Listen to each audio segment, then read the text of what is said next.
Hello, welcome to White Birch Tarot and Astrology. This reading is kind of for the whole beginning week of February and perhaps beyond, because there are some big things happening. So I'm going to talk a bit about the astrology. I apologize in advance for my voice. I finally discovered what it is, but it's nothing I can do about it right at this moment. Anyway, I'm going to start off with a couple of quotes. This is from the writer. I believe she pronounced her first name Anais. Nin, N-I-N, and she said, life shrinks or expands in proportion to one's courage. Ain't that the truth? And then she also said, we don't see things as they are, we see them as we are. Yes.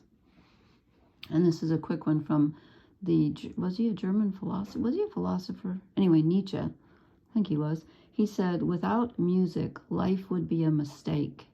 The German imagines even God as a songster. I love that. I totally agree with him. I couldn't live without music. So I'm going to talk about the astrology briefly. I did not print out a chart because there's nothing really to see. That doesn't sound right. Nothing to see here, folks. Just move along. There's a lot, actually, but visually. It's funny because the other night, excuse me, here we go. When I posted, and I meant to do like 5 minutes, and I ended up with half an hour. One of the things I was going to tell you tonight was that Mercury, who is in Aquarius at 11 degrees, I may not be able to do this. What this is acid reflux, actually. It turns out it comes up from your stomach. It is in a trine aspect, which is like when you have a pipeline open and you can't turn it off, with Jupiter in Gemini. They're 120 degrees apart. And they're at 11 degrees, as I said. So that's exact tomorrow, actually, the 3rd. Well, it's really today, but it's nighttime here. So it's funny, when I did the video the other night, I was just going to do 5 minutes.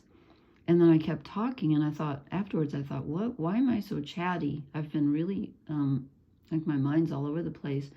And then I realized that one of the things I was going to tell you is that when Mercury is trining Jupiter, excuse me, well, I may have to start this over. It's like it just amplifies, Jupiter amplifies your thinking. And in Aquarius, it's kind of all over the place because it's ruled by Uranus. And again, it depends on where your Mercury is, probably. But the whole energy is expansive about thinking and communicating. And when I looked at it later, I thought, oh, Mercury's conjunct my Mercury almost exactly. So I thought, well, there you go. There you have it. So you might get some really interesting ideas at this time. Some of them could be a little bit more than are practical. But you might want to write them down because you could get some really good ones. There's also a potential for some gossip and over-promising and exaggeration. It's a good time to, it's a good time to tune into the collective consciousness. Not here, it isn't, not in the U.S., probably not anywhere, but that's part of it because your Aquarius is ruled by Uranus, who just went direct. Let's see, which day? Oh, on the 30th of January, Uranus went direct. So, I didn't print it out, but he's about at 24 degrees Taurus, I think.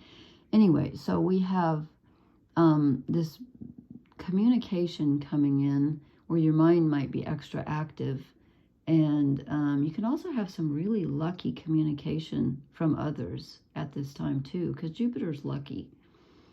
And then the next day on the 4th, we have Venus, who just came off her conjunction with Neptune in Pisces a few days ago.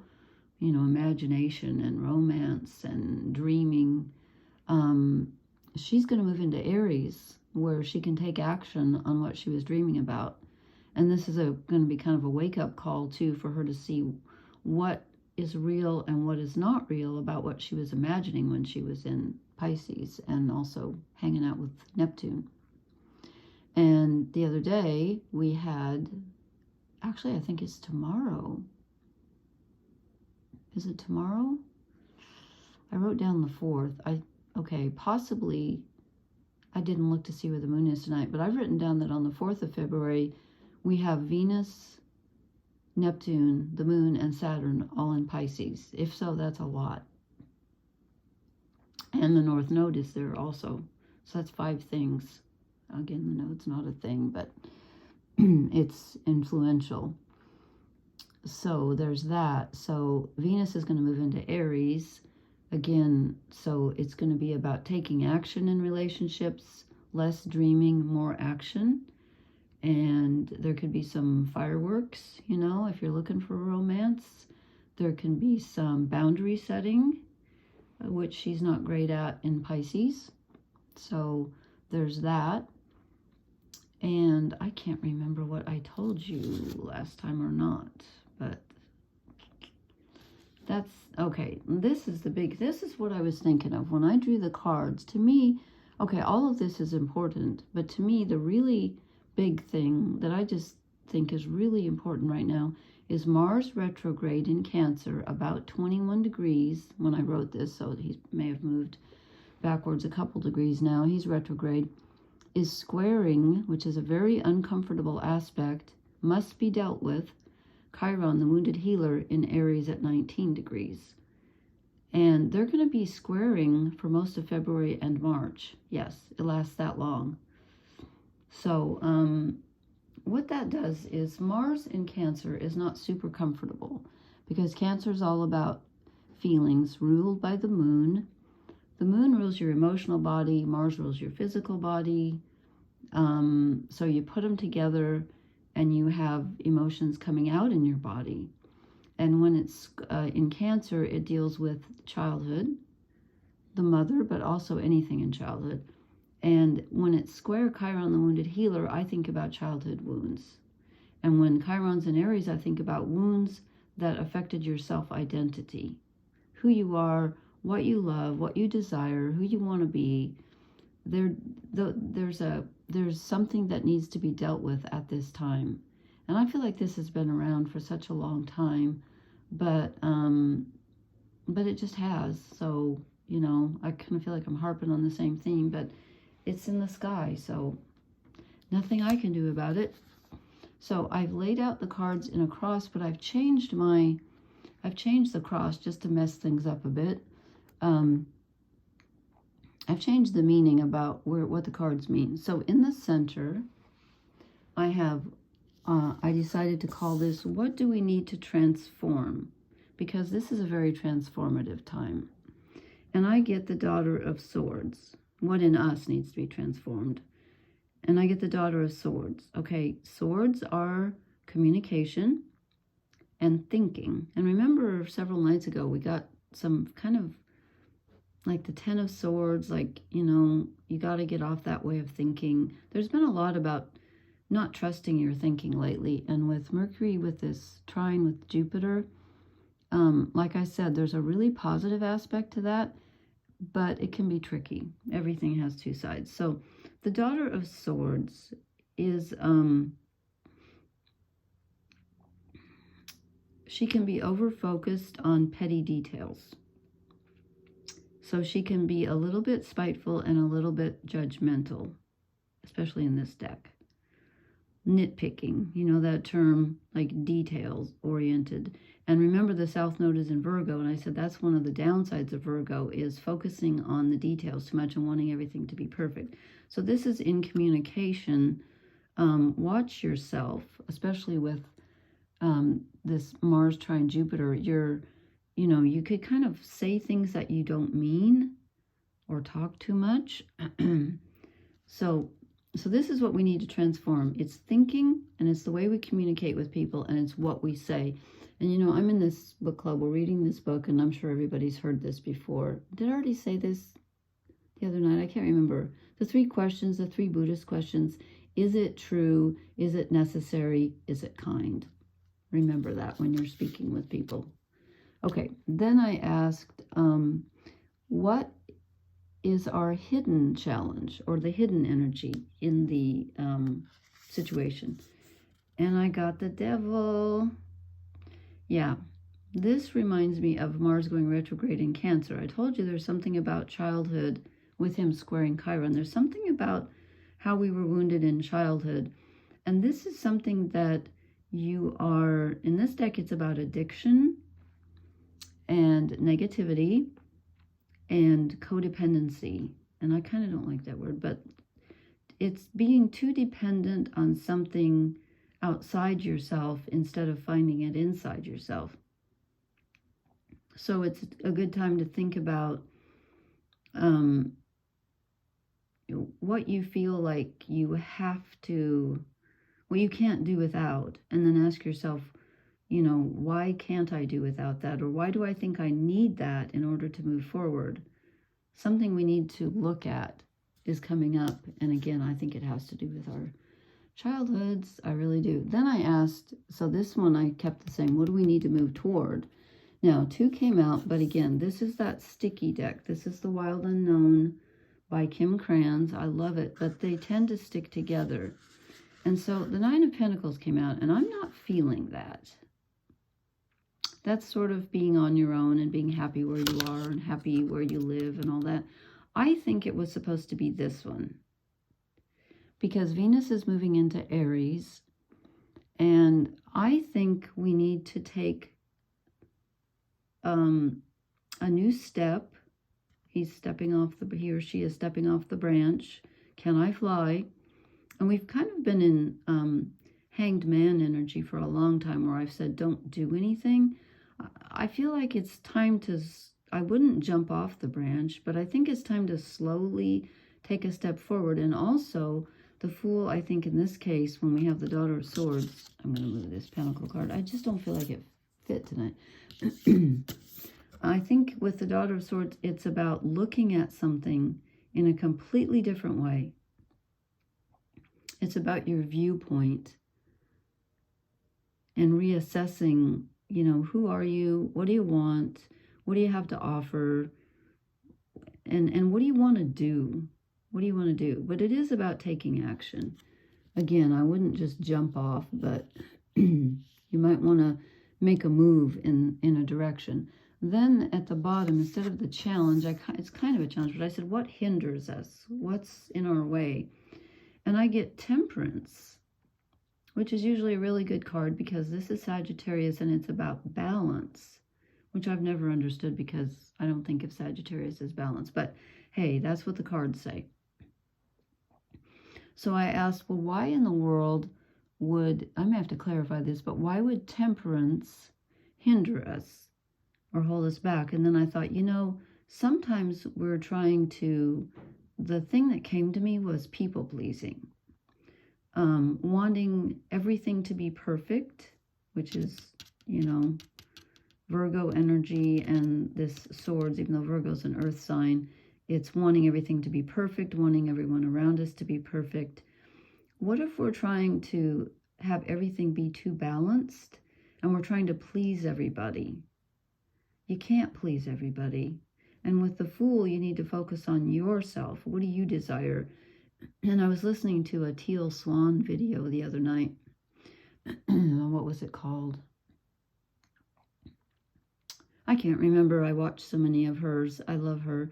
And she said, if you do what is yours, what is meant for you to do in this lifetime, you will be doing what is meant for all the people around you. And I thought, that's really profound. I think that's true. I vote for that.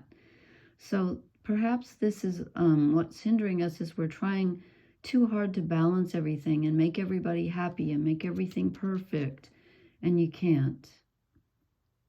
You can't. And then ask yourself, why do I feel like I have to? Is that a childhood thing that I had to please everybody? Okay, then I asked, this one is pretty similar. I asked what's helping us. I just call it the blessing, same thing. And this time 2 came out, and I think they both meant to come out. I get the 9 of Cups, which is emotional happiness and your wishes and your dreams being fulfilled. Okay, we'll take that, right? Right, we just had a new moon. Actually, that's a waning moon, so that's well, that is a new moon. Oh, wait a minute. Oh, gosh, I always get mixed up. Okay, the moon goes dark, and then we get the other crescent. Yeah. So this is, yeah, this is after the full moon. It slowly fades away to the dark moon. And then the new crescent is the other one. Okay. So this is emotional fulfillment. So even if this is a tough time right now and you're working on something from the past that needs, I feel a lot of healing in this. There's happiness involved in this, you know. Find out what makes you happy, and that will go a long way toward the healing. And also when you get the healing, you'll be a lot happier. Okay, that makes sense. And then I get the Chariot. And this is a little bit different in this deck. This is less about being pulled in two directions and more about being triumphant and achieving your will. It's weird because the Chariot is the card for Cancer, which is the moon here, but she's added the Sun, which is the sign following Cancer, Leo. And this is over the heart. And let's see, does Leo rule the fifth? Yeah, Leo is the fifth sign. Is that right? 1, 2, 3, 4, 5. Yeah.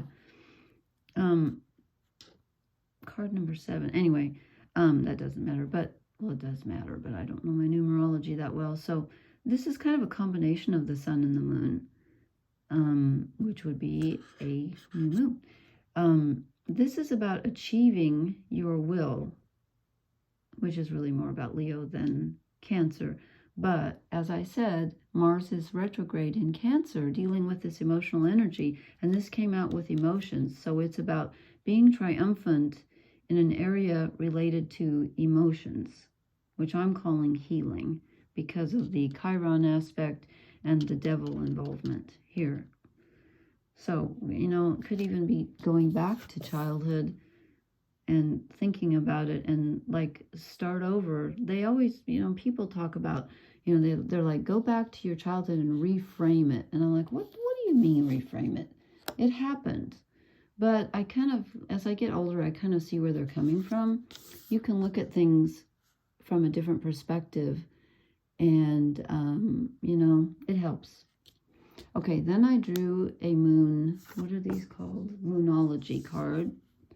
Be bold and make the first move. This is that Venus moving into Aries energy. And who did I just say went direct?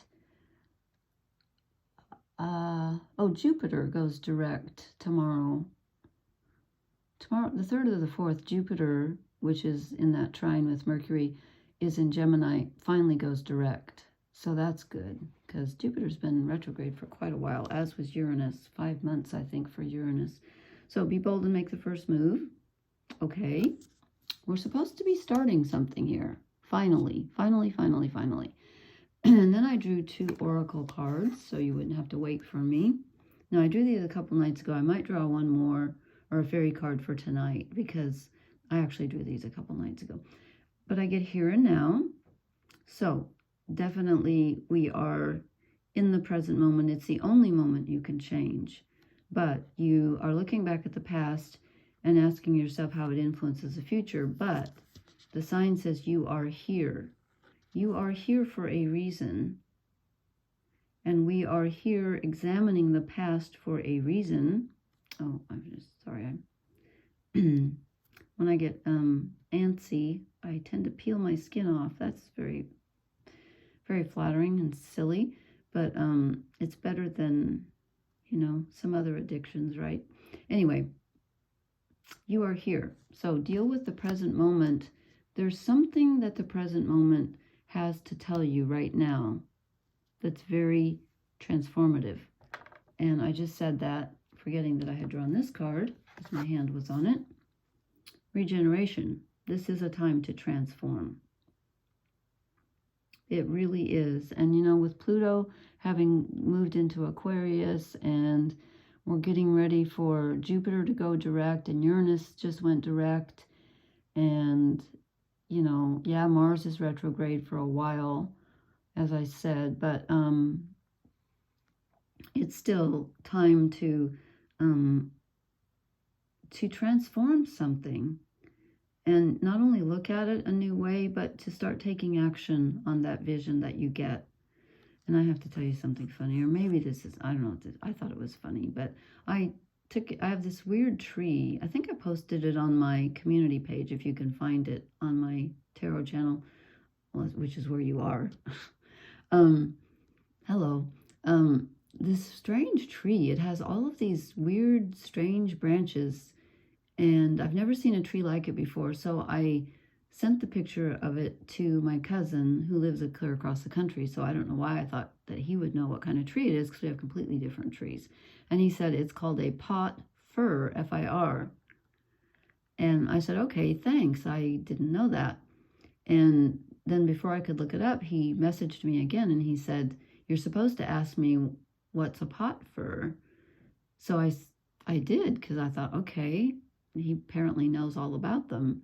And so I said, what's a pot fir? And he answered back, it's to pee in. I should have seen that coming, but I didn't. That's my family for you. I thought it was funny. So we have fir trees here, F-I-R. Not here where I'm at, but back home where he is and where I'm going. Okay, I said I was going to draw. I said I was going to draw a fairy card. I'm probably opening a can of worms, but this one, was this the top or the bottom? Okay. I might draw two because I'm not sure about this one. The Lady of the Forest. She's about tuning into nature. Didn't I say that? Oh, that was the year of the wood snake was about reconnecting to the earth. Oh, I was just talking about him yesterday. The Smith, Hephaestus. Well, I mean, if you go to Greek mythology, he was married to Aphrodite. Now, I don't know that this is Hephaestus, but he's the only Smith I know. But I just submitted a poem to a journal. I've read it on this channel before. And I was thinking about him and looking him up online. So we get the Smith. This is, I don't know why I feel like he's forging a heart. I don't know why, because he's not. He's forging a crescent, a sickle, which is the moon, which could be a weapon, or it could just be the moon. I'm going to see what the book has to say real quick about these two. Give me a moment here to, oh, I don't have room. I swear, I've been so clumsy lately. Okay, I'm just gonna read the keywords for 20, but I feel like 20 or 31 is really important. Okay, the Lady of the Forest is the eternal feminine, dreaming and feeling. Okay, you are being asked to look deeply at the feminine within yourself and the feminine aspects of any relationship you are in. Venus is just coming off that conjunction with Neptune and Pisces. You don't get any more feeling than that. What does the relationship feel like? I'm going to do and again, I can't remember if I thought this or said this. That's how strange I've been feeling, and I just covered the microphone. I can't remember if I already said this or if I was just thinking it, but I haven't done a romance reading, and I know not everyone's interested in romance, so it's going to be a romance/relationship reading. So if you're already in a relationship, or if it's just friends, family, whatever, but I will draw a few special cards just for romance because it's fun, and we all love that, don't we? Okay, the Smith. Bond, promises, creation. That's right. Okay, so it's your bond. If you make a promise to a beloved, this is the energy that binds the two of you together. A ring, oh shoot, now I'm going to cry. The symbol of the bond between two people is the energy of that bond made manifest. When you exchange a ring, imagine the Smith forging that ring for you, putting the energy of fairy into every tap of his hammer as he creates the circle that is the sign of an eternal bond. You can use this image to create a magical connection in any relationship. When you make a promise by saying, "My word is my bond," you must intend to keep it. The Smith is there to forge the bond for you to take back to the human world. If this appears in a reading, think about what you are promising to do, to be, to achieve in your relationship, and before you commit to this bond, make sure that it is something that you truly intend to do. Then let the Smith forge that bond for you. That's so interesting because I was watching TV tonight, I was watching the Grammy Awards, which is where, you know, they hand out awards for music, and I don't like most of the new music, but, and why do women have to prance around in their underwear? Swear to God, have we gone back 40 years? That, I find that really annoying. Like, I think we should not be ashamed of our bodies, and I'm fine with nudity, but it's like anymore, you can't get famous unless you do that, and that really irritates me. I'm like, Janis Joplin, seriously, she didn't have to do that. Why? Because she could sing. Not that some of the new singers can't sing, but okay, I'll get off my soapbox and sound like an old fart, but truly, just as a feminist, that's just, you know, I don't know. I find that rather unappealing. I don't know. It's just, perhaps that's just me. I'm not a prude. It's not that at all, because I'm not. But, okay, so where was I going with this? So they were showing some film from the fires in Los Angeles, and they had this beautiful film. God bless the firefighters. Swear to God, what a job of these firefighters. How the heck they did this, I don't know, but they're combing through. These people's houses are totally demolished. There's nothing left. They walk out with just the clothes on their back, and they're crying because they've lost everything that they love. And one of the firefighters finds this guy's wedding ring. Seriously, I just started crying because his wife just throws her arms around him and she's crying. And I have my husband's wedding ring, and I hid it because I didn't want anybody to break in and steal it. And now I can't find it. It's been lost for over 3 years. Yeah, I pray to God I find it. I have mine, it's around my neck. But anyway, okay, here I go over sharing again. Mercury trine Jupiter conjunct my Mercury. Okay, so this is about promises. But you know what? Your first promise should be to yourself. Always, because you're no good otherwise. You're not authentic otherwise. And Teal Swan agrees with me. She was talking about that. So, okay, so I don't know if I need to wrap that up, but I think we get the picture. But it's time for things to finally start moving forward slowly. And, you know, the other night I said, go big or go home. Well, it is kind of like that. It's transformation, but you know what? We don't transform overnight, so give yourself a break. It's probably not going to happen overnight. Okay, thank you so much for listening, and I'll try to do my relationship/romance reading in the next couple days. And please leave me a comment, hit the like, share, and subscribe buttons, and I will talk to you later. Blessings. Good night.